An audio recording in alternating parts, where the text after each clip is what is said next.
ஹல்லேலூயா, ஹல்லேலூயா. இன்னும் சத்தமா ஹல்லேலூயா.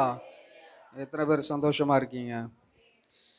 அநேக சாட்சிகளை கேட்டோம். தொடர்ந்து என் வாழ்க்கையில் கடந்த 2 வாரத்துக்கு முன்னாடி ஒரு நடந்த இன்சிடெண்ட்டை உங்கள் முன்னால் சொல்லி மற்ற ஜெப குறிப்புகளுக்காக செல்வோம். ஒருவேளை நான் பிஸ்னஸ் பண்ணுறேன்னு நிறைய பேருக்கு தெரியும். அதிகமாக பயணங்கள் டெய்லி இருக்கும்.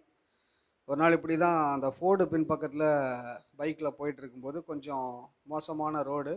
ஒரு 3 அடி மட்டும்தான் அந்த ரோடு இருக்கும். மண் ரோடு தான். அதில் வண்டி பாஸ் பண்ணி அந்த பக்கத்தில் ஒரு கடைக்காக டெலிவரி கொடுக்க போகும்போது இந்த ஒரு அடி என் வண்டிக்கும் அதுக்கும் 1 அடி தூரத்தில் கிட்டத்தட்ட ஒரு 6 அடியில் ஒரு பாம்பு பார்த்தீங்கன்னா நல்லா கருன்னு முகத்தை பார்த்த உடனே தெரிஞ்சிருச்சு. சரி, வண்டியை போட்டுட்டு ஓடுறதான்னு தெரியல, என்ன படுறன்னு தெரில. சரி நிற்போம், நடக்கிறது நடக்கட்டும்ன்ட்டு ஏதாவது திரும்பிச்சுன்னா ஓடிடணுன்ட்டு தான் ரெடியாக நின்றுட்டு இருந்தேன். இதில் என்ன துரதிஷ்டம்னா, பின்னாடியும் ஆள் இல்லை, முன்னாடியும் ஆள் இல்லை. முன்னாடி போகிறேன், ஒருத்தன் ஒரு 1 கிலோமீட்டருக்கு முன்னாடி போன மாதிரி அங்கே தூரமாக போயிட்டான். பாம்பு அப்படியே பார்த்துது, ஸ்லோவாக போச்சுது. நான் அப்படியே நின்றுட்டே இருந்தேன். கிராஸ் பண்ணி போயிடுச்சு. அப்பாடா தப்பிச்சோம். தாண்டி போயிட்டு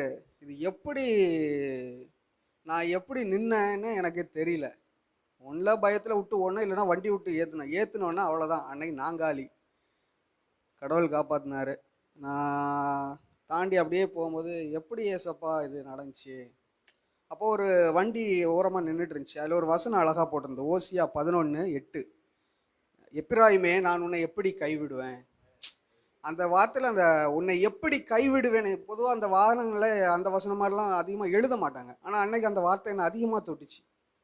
உன்னை எப்படி நான் கைவிடுவேன். அந்த சூழ்நிலைக்கு ஏற்ற மாதிரி கடவுள் ஒவ்வொரு நாளும் அழகாக வழி நடத்துகிறாரு. அல்லேலூயா. இந்த மாதிரி தான் நம்ம அற்புதங்களை செய்கிற தேவன். சரிங்க, நம்ம ஆராதிக்கிற தேவன் சர்வ வல்லவர், சகலத்தையும் படைத்தவர். எல்லாத்துக்கும் அவர் கட்டளையிட முடியும் அவரால். அல்லேலூயா. ஏசாயா 38:5 வசனம் ஒரு பகுதி இப்படியாக சொல்கிறது, உன் விண்ணப்பத்தை கேட்டேன், உன் கண்ணீரை கண்டேன். ஒருவேளை நம்முடைய விண்ணப்பங்களுக்கெல்லாம் அவர் பதில் கொடுக்கிறவர், நம் கண்ணீருக்கெல்லாம் அவர் பதில் கொடுக்கிறவர். ஒருவேளை நம்முடைய மனசில் அநேக பாரம், கண்ணீர், கஷ்டங்கள் இருக்கலாம். ஒருவேளை நீங்கள் இதில் எழுதி கொடுக்காம கூட இருக்கலாம். பரவாயில்ல, உங்கள் மனதில் நீங்கள் வைத்துக்கொள்ளுங்க. ஆவியானவர் கிரியை கண்டிப்பாக செய்வார்.